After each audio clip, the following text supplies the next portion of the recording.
Well, it's great to see everybody again here in New York or wherever you are. I guess if Zoom meetings are taking the place of air travel, then to paraphrase the immortal Henny Youngman, I just flew in this morning and boy, are my digital arms tired. My main goal in this talk is to present how Sara Willis Parton as Fanny Fern does or does not fit into an aesthetic and philosophical parameters about satire and satirist that can be traced back to issues of the English periodical, The Spectator. In effect, Parton creating her persona in the 1850s is part of a genealogy of satirists in 19th century United States that adapt their writings to a comic tradition from abroad, exemplifying what Judith Lee's theory about matters of empire would identify as a colonial continuity. Now, given the limited time in our presentations, this goal means that I really have to cheat by presenting the colonial tradition and its regime of truth about amiable satire in a sketchy, bullet list fashion, so that I can save time in order to provide a sense of just how singular was the Fanny Fern persona. One of the more interesting features of this colonial regime of truth about amiable satire, and therefore amiable satirists, is how its parameters feminize the traditional temperament of the satirist understood as aggressive and caustic, and perhaps even misanthropic. The colonial continuity apparently encourages women to write satire. Parton's experience, however, suggests otherwise, a mixed reception at best. In effect, her Fanny Fern persona did not comfortably fit the regime of truth about amiable satire, but neither did it revert to the old school version of caustic aggression. Instead, Parton wrote a third version of what one might expect about a satiric persona, a woman's point of view that stages what Helen Sixou would call the laugh of the Medusa. But how did Parton get there? The symbolic origin point for the colonial continuity happens in certain pronouncements by Joseph Addison and Richard Steele early in the 18th century, mostly in The Spectator, about satire and laughter that generate what Michel Foucault would call a regime of truth. That is, a discursive space in which some pronouncements equate to knowledge and truth for historical actors, while other statements are rejected. That discursive space amounts to an aesthetic for producing a specific kind of comic laughter, a comic writing, one I call comic belles lettres. There are a number of important 18th century English texts that fit this aesthetic, for example, Tristram Shandy. The governing pronouncement that creates this comic belles lettres aesthetic is the claim implicit in Addison and Steele's Spectator papers. I deploy my satire amiably as a gentleman humorist. Two more first-order pronouncements, Foucault would call them énoncés, are embedded in that foundational claim: the existence of an amiable laughter, the possibility of an amiable satire. Both pronouncements run counter to centuries of theorizing about the nature of laughter and the nature of satire. And that shift in attitude, rooted in Enlightenment ideas about human nature and its basic capacity for sympathy, enables the comic belles lettres aesthetic. The representative figure for this aesthetic is the gentleman humorist, capable of performing as an amiable satirist. In most of his interactions with others, the gentleman humorist tolerates, humors, the eccentricities and foibles of other characters. That is, he treats them as fellow humorists. The paradigmatic example is Joseph Addison's Mr. Spectator and Sir Roger de Coverley, a pairing replicated by Washington Irving's Geoffrey Crayon and Squire Bracebridge. Irving's The Sketchbook and its follow-up, Bracebridge Hall, or a Medley of Humorists, function as the literary bridge from England to America for comic belles lettres, establishing the colonial tradition in the 1820s. By the 1850s, a genealogy of gentleman humorists can be discerned. Even when the tone against a satiric character becomes noticeably harsher, so that foibles are reckoned as venal behaviors and so chastised rather than humored, the parameters of the comic belles lettres aesthetic insist that the satirist rails agreeably or produces satire with a sweet sarcasm. The satirist within this aesthetic must demonstrate an effort to maintain a gentlemanly decorum, an effort to remain amiable while nevertheless ridiculing a comic butt. Notably, the force of the regime of truth created by the comic belles lettres aesthetic, evident in multiple fictional texts, extends to two historical individuals. Gaylord Clark, the longtime editor of the New York Knickerbocker magazine, creates an editorial persona that also fits the profile of the gentleman humorist. Perhaps more interesting is the case of William Makepeace Thackeray, the well-known English novelist, because critical debate in American periodicals about the value of his satire clearly operates within the regime of truth. Clark functions as a significant node in the discursive network with a comic belles lettres aesthetic because he is neither a comic writer nor a fictional character, but rather a living embodiment of the gentleman humorist figure. Clark was the critic who exhibited the humorous geniality that the antebellum American literary establishment demanded for its production of a comic belles lettres. That production hinged not only on his editorship, deciding what was printed each month in the Knickerbocker, but also on his own writing in the editor's table, with a particular emphasis on the routine feature that for so long finished the editor's table, gossip with readers and correspondence. These two features in Clark's monthly periodical represent the interiority of a serially constructed American gentleman humorist, promulgating his aesthetic of comic belles lettres and accumulated literary consciousness in monthly installments. Thus, Clark was possibly the single most important antebellum source for articulating and demonstrating comic belles lettres in the United States. Clark, the gentleman humorist, as a phenomenon of the historical world within the discursive field of comic belles lettres, blurs the imaginary realm of literature and the actual realm of history. In the case of Thackeray, critical discussion of his work by various American editorial commentary align with fictional narrators to accomplish similar cultural work. The presence of William Thackeray in a history of antebellum American comic writing provides a reminder that the discursive formation organizing a significant portion of that writing, comic belles lettres, is an international phenomenon, as we saw with Irving's early collections, The Sketchbook and Bracebridge Hall. Thus, the énoncé of an amiable laughter appears overwhelmingly as an Anglo-American phenomenon. Along with Lewis Clark of the Knickerbocker, the best known of the periodical commentators is George Curtis, writing for Putnam's and Harper's magazines, producing reviews of Thackeray that construct the English author as another example of the gentleman humorist. Thus, different discursive practices, establishing editorial persona, critiquing primary text, and creating fictional narrators as well as fictional characters, should be understood through the enunciative field of comic belles lettres as producing gentleman humorists.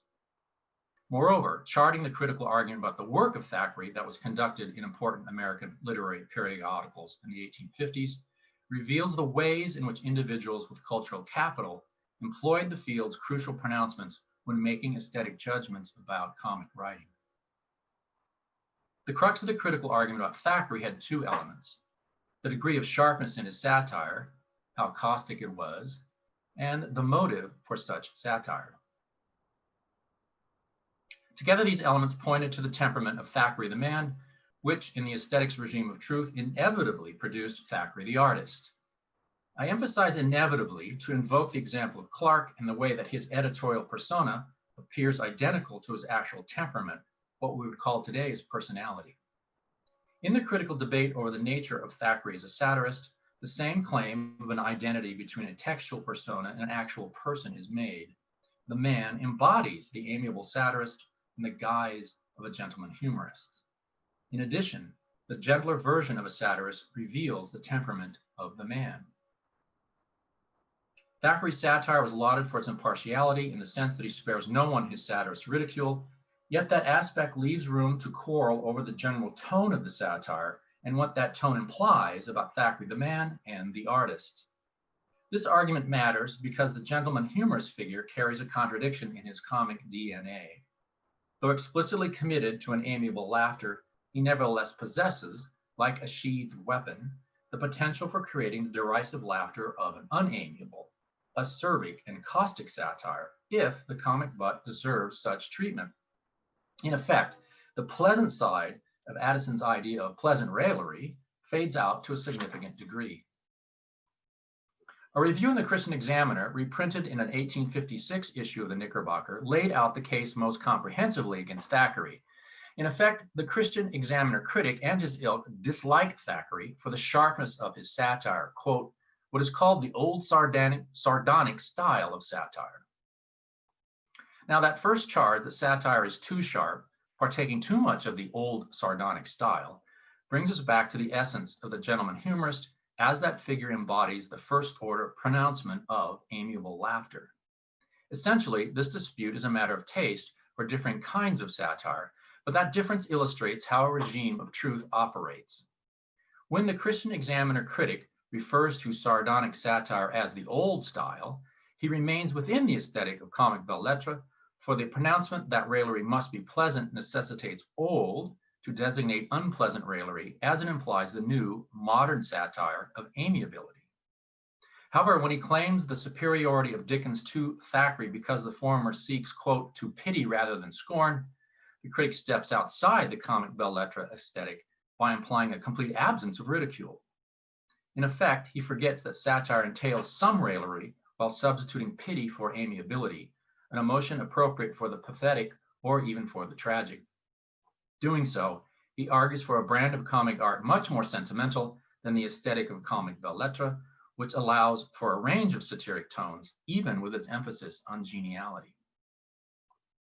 Moreover, those who would agree with the Christian Examiner's critics' judgment that Thackeray partakes too much of the old sardonic style also deny another part of comic belles lettres' regime of truth, namely that Thackeray, despite whatever sharp and caustic tone he displays, nevertheless possesses the one quality that maintains his status as a gentleman humorist: benevolence of motive.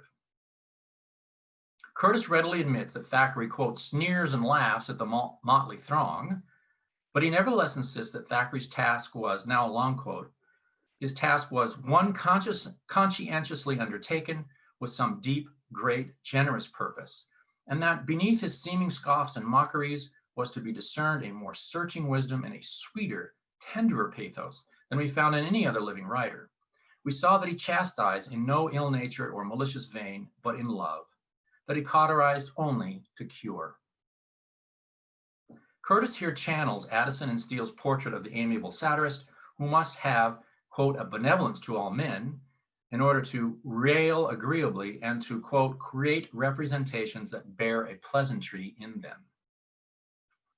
What Curtis inferred from the writing as a sympathetic reader is confirmed by his experience of Thackeray as a speaker. The physical presence of the man lecturing recapitulates the felt presence of the man in the writing, and together they confirm the artist as gentleman humorist. Quote, and this is Curtis again, right? When we saw Thackeray in person, all doubts of him were dissipated by that round, good-natured, yet earnest face, and by the manly, yet soft and loving tones of his voice. The gendered mix of masculine aggressiveness and feminine love and benevolence that Thackeray is said to embody can be seen in two fictional characters, Zenobia in the Blithedale Romance and Augustine St. Clair in Uncle Tom's Cabin. Together, they suggest the fluid gendering of the amiable satirist, the idea that the gentleman humorist has womanly qualities, and thus the lady humorist should be enabled by the regime of truth. Yet, when such a lady humorist appears, who also embodies a gendered mix of comic qualities, the regime of truth fails to account for her. Sara Willis Parton's pen name of Fanny Fern was so popular by the spring of 1852 that racehorses were named after her with steamboats to follow. The speculation about the real person behind the Fanny Fern persona was intense. Although Parton at times resented the public probing into her life, even providing misinformation when it suited her, she also had the good humor to provide a mocking biography that proclaims she is a female woman with a present intention to get married as soon as I get a chance. I have black eyes and hair and am very petite. I am as sensitive as the Mimosa, spirited as an eagle, and untamable as chain lightning. Can make a pudding, or write a newspaper squib, cut out a child's frock, or cut a caper, or crowd more happiness or misery into 10 minutes than any Fanny that was ever christened. Notable is how Parton mocks gendered expectations about a woman's skills and accomplishments by appropriating the bragging style of a well-known comic stereotype, the very masculine backwoods roarer that had been circulating in popular culture for decades. By presenting herself as a female backwoods roarer, Parton as Fanny Fern scrambles gender stereotypes into something altogether different than the belles lettres regime of truth for satirists and the old school traditional view of satirist, the third way of the laughing Medusa. The feminization of satire found in the concept of the gentleman humorist apparently allows for women to write satire more easily than ever before. The discourse of amiable laughter would seem to be perfect for female satirists. However, though the gentleman humorist figure is explicitly committed to an amiable laughter, it possesses, like a sheathed weapon, the potential for creating derisive laughter. Therefore, as soon as a woman writes satire, even of the more or less whimsical sort, she loses any claim to be conventionally feminine simply because her potential to unsheathe the weapon of acerbic or caustic satire supposedly unsexes her. 1850s American society marks the built-in aggressiveness of satire, even in the supposedly toned-down Addisonian mode of pleasant raillery, as masculine. The gentleness of the gentleman humorist might include manly yet soft and loving tones, so that he, quotes, chastises in no ill-natured or malicious vein, but in love. But the same mix of gendered behavior cannot be allowed in a woman. She may have soft and loving tones and chastise with love, but how can she be manly? The epithets hurled at Parton as Fanny Fern in periodical reviews of her work are instructive. She is a snapping turtle, or a laughing hyena with a monstrous smile. And now a long description of Fanny's persona. Fanny stands revealed as decidedly and confessedly the queen of the tomboy school of scribbling, while using all the privileges of womanhood and vociferously protesting against all the abatements in the courtesies due to the sex. She is no woman. She is an Ishmaelite, born with the right to petticoats, and she runs amok through society with angry face and disheveled hair, bearing in one hand an unusually long bodkin, and in the other a steel pen, both sharpened to a finest point, and the latter dipped in acid of the most malignant sort. Instead of a vinaigrette, she carries in a cigar case, which answers for a reticule, a small vial of oil of vitriol, which she takes occasionally to spurt out on ladies' dresses and gentlemen's faces. In short, the female satirist thus becomes figured as the Gorgon Medusa, an image of an overturning of the natural order, a woman who wants to be a man. Rather than pretending otherwise, Sara Parton embraces this enforced role as Medusa with a satiric style that at times contains the most caustic of comic phrasing, as aggressive as any male author of the day. Parton, thus in her Fanny Fern persona, enacts Cixous's trope for writing as a woman within the cultural ideology of patriarchy, voleuse, from the French voleur, which has two meanings. It means to fly past or to steal, to fly or to steal. So her persona negates, it flies past, yet uses patriarchy, stealing from its stereotypes, to revise what it means to be a woman writing satire. The laughter in this monstrous form doubly disturbs, subverting not just as satire often subverts social norms, but subverting even the figure of the gentleman humorist that embodies a discursive field that theoretically should enable Fanny Fern. In her representation of woman as author, in living the role of a humorist being a comic preacher, as Thackeray once described the function of a humorist, Parton inscribes an image of woman within what Cixous calls écriture féminine, that is, writing that represents, quote, the woman who would hold out against oppression and constitute herself as a superb, equal, hence impossible subject, untenable in a real social framework, unquote. Imagining Fanny Fern as a lady humorist unafraid of displaying her satiric aspect, Parton gestures toward the impossible subject, that is, writing woman as an equal to any man who writes. It might be too much to say that Fanny Fern frequently becomes Parton's comic vehicle to mock and ridicule and undermine gendered stereotypes, but what I wish to underscore today is how Parton's persona undermines, denies even, the apparently friendly image of the gentleman humorist, a figure sufficiently well established to be something of a stereotype too by the 1850s. Fanny Fern belongs to neither the old school view of the satirist as a masculine and aggressive social scourge, nor to the new school view of the satirist as amiable while ridiculing, as being the gentleman humorist, though she steals from both views to be the Medusa satirist, flying past both conceptions to write with a woman's power. Thank you for listening.